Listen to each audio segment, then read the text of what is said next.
Burt, right? If you're gonna keep your jobs, you gotta get here. I'm sorry, Gilbert. It's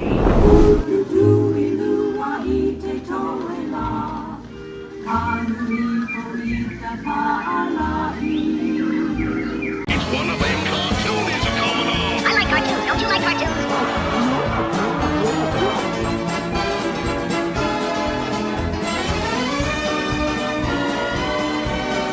Hiya, folks! Dan the Toon Keeper here, and welcome to another episode of Toon Chest.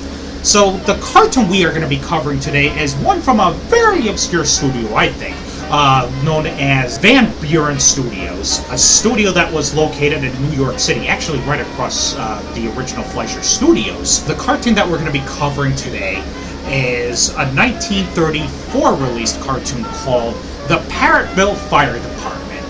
Van Beuren Studios. What can I say about this studio?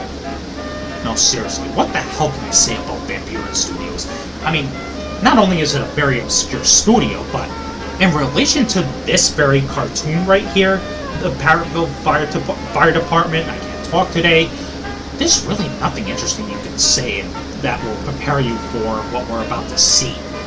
Because this cartoon came from the very brief and final period of Van Beuren Studios, when they tried to be the East Coast version of Disney, essentially. Van Beuren Studios tried to outdo Disney, even by hiring Burt Gillett for the Rainbow Parade cartoons, which was their banner for their color cartoons. Burt Gillett, for those of you who don't know, directed The Three Little Pigs in 1933, and then a year later he went back to the East Coast to run Van Beuren Studios, essentially, and yeah, I think it's pretty conclusive, given that the studio closed down in 1936. Also, ironically, not helped by the fact that RKO, the distributor of Van Beuren cartoons in the 30s, withdrew its backing from Van Beuren Studios in favor of Disney, which, again, is why the studio ended up closing. At least the biggest reason why. I do remember that there were a couple other reasons related to unionization and Van Beuren being against that.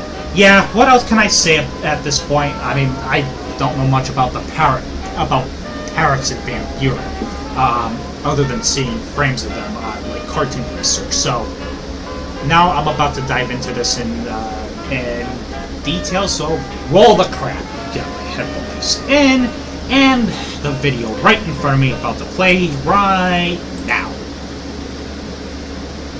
Now, no matter how the quality of this short's going to turn out in terms of writing and all that, let's appreciate for a second how much of a great job Thunderbeam has been doing for these releases. So, this print, mind you, comes from the one of the Thunderbeam Blu-ray discs, but I believe specifically it came from the Rainbow Parade Volume 1 Blu-ray set. I'm going to have to double check that, but really, Thunderbeam has been doing a great job and just presenting these cartoons in the best possible way, and just all the cleanup they've been doing and the seeking out of material, top notch.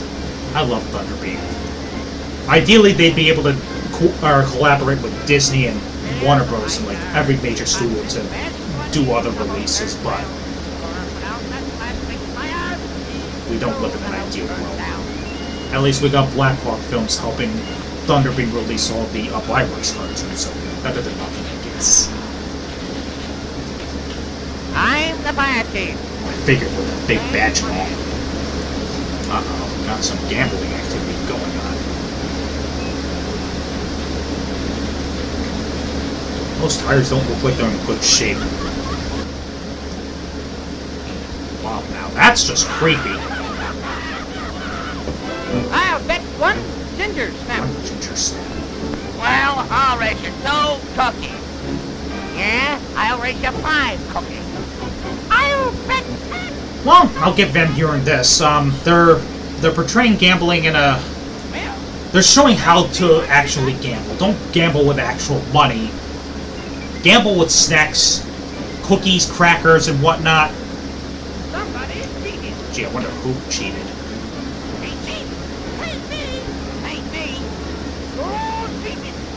And don't bring weapons to the gambling table, see? Van Beuren's teaching society a great lesson. If you want to gamble, don't drain your finances, don't risk becoming bankrupt, and don't kill each other. I mean, granted, they were starting to beat each other up, but, you know. No knives, no guns. So, I mean, to be fair, they were laughing at the fire chief, but, I mean, the tires on that new fire truck don't look much better.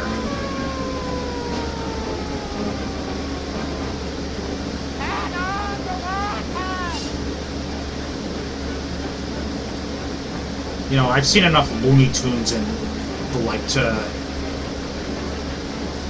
make me think that that's just like gas being passed through the hose instead of water. But not the case here, of course. Well, say what you will about the real world, but at least we don't have to worry about fire, extinguishing fire, growing legs and sentience and running around like that. I'll teach you a lesson.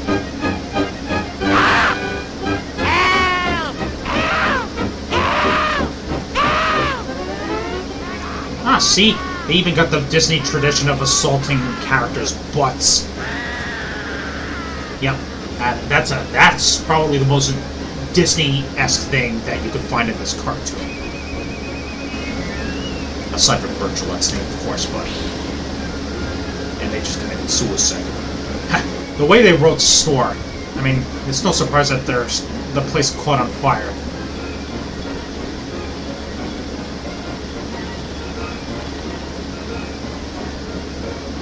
It looked like they could have easily outran old Betsy, the fire truck.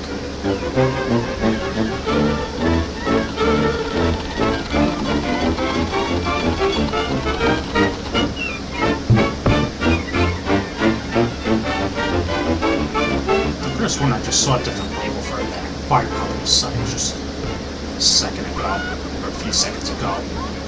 Alright, they trapped the fire inside their own home base, so now they have nowhere to go back to. And now they're ringing their own the fire alarm that's meant to target them.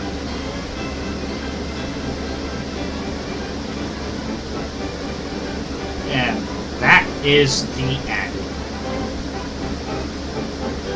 I love the colors, but not enough to call this an interesting short.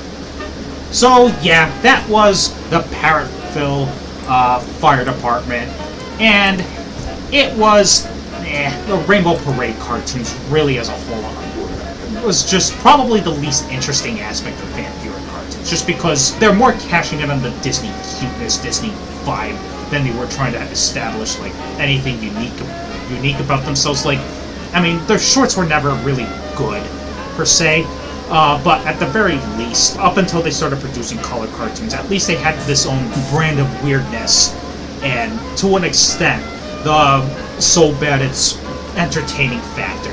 Like, Van Buren had that going for them, but of course, this ain't the worst cartoon I've ever seen, but it's pretty, uninteresting enough to land it in the C tier. So yes, the Parrotville Fire Department gets a C. Not much to say. It doesn't leave a huge impact. It's not awful, but I mean, it's also kind of boring trying to watch Van Buren essentially not be itself. I think that's a good way to put it. Well, anyway, that is it for this episode, and I will see you all next time. So, see ya, folks!